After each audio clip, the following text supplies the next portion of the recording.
एकाकी सीरीज के 3 chapters release हो चुके हैं और इन तीनों चैप्टर्स को देखने के बाद फिलहाल ऐसा लग रहा है कि सीरीज के विलन एलियंस है, लेकिन ऐसा नहीं है। तीनों चैप्टर्स में कुछ ऐसे हिंट्स है जिन्हें देख के और समझ आ रहा है कि विलन दरअसल कोई और है। मतलब मे बी एलियंस विलन हो सकते हैं, लेकिन उनके ऊपर भी कोई एक बड़ा विलन हो सकता है और वो है आशीष चंचलानी का कैरेक्टर कार्तिक। अब मैं ऐसा क्यों कह रहा हूँ वो जानने के लिए वीडियो को एंड तक जरूर देखना। तो फर्स्ट चैप्टर में आशीष का कैरेक्टर ये कहता है, और ये जो बंगला है ना, ये मेरे मामा ने ना हमसे छुपा के रखा था। पिछले हफ्ते ही विल में इसका खुलासा हुआ है, तो हमारे लिए तो हिडन जेम ही हुआ ना। यानी कि एकाकी विला की बात कार्तिक के मामा ने उनसे छुपा कर रखी थी और उनके डेथ के बाद जब उनके विल का खुलासा हुआ तब कार्तिक को एकाकी विला के बारे में पता चलता है। लेकिन वेट, चैप्टर 3 में तो जब कार्तिक और उसके दोस्त ड्रोन की मदद से बाहर निकलने का रास्ता ढूंढ रहे होते हैं, तभी हाईवे का रोड ब्लॉक दिखने के बाद जब आर्यन कार्तिक से कच्चे रास्तों के बारे में पूछता है तब कार्तिक ये कहता है, अरे यार मेरे को याद नहीं है,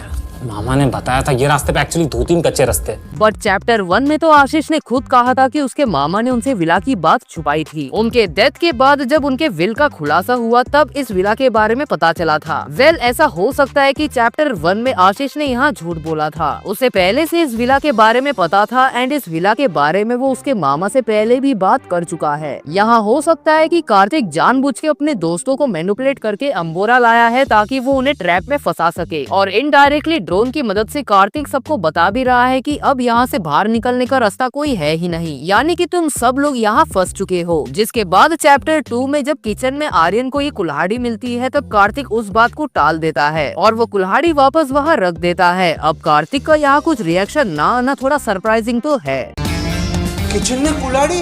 तेरा मामा या सब्जी काटता है, लोग करते ने पागल हो गया क्या? कुछ नीचे चल, रूम में चेक करते चल। देन चैप्टर 2 में ही आशीष को सपने में एक एलियन दिखता है जो कि बहुत ही सरप्राइजिंग है, क्योंकि तब तक तो यूएफओ दिखा ही नहीं था। उससे पहले तो इन्हें लग रहा था कि इस विला में भूत है, तो आशीष को एलियन का ही सपना कैसे आ सकता है। और शॉकिंग बात तो ये है कि वो सपना सिर्फ आशीष को ही आता है, किसी और को क्यों नहीं आता। मतलब कुछ तो कनेक्शन है।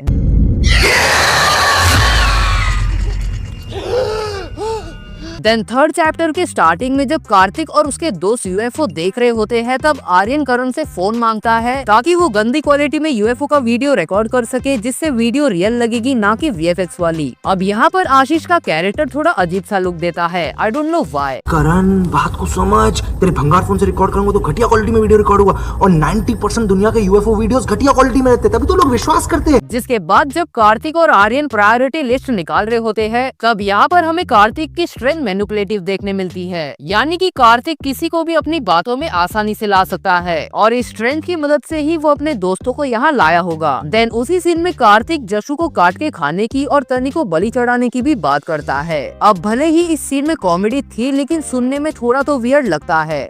तो जशु ना बहुत न्यूट्रिशियस है। न्यूट्रिशियस? आई डोंट नो हमें इस घर में कितने दिन और सर्वाइव करना है, तो कल को अगर राशन खत्म हो गया तो थिंग्स गेट मेसी, तो अपन तनी की बलि चढ़ा दें। अब ऐसा हो सकता है कि ये हिंट हमारा ध्यान भटकाने के लिए हो ताकि हम कार्तिक को विलन समझने लगे और एंड में कोई और ही विलन निकल जाएगा। बाकी आपकी क्या थियरीज है मुझे कमेंट्स में जरूर बताना, और हाँ, वीडियो को लाइक करना, हाइप करना और चैनल को सब्सक्राइब करना मत भूलना।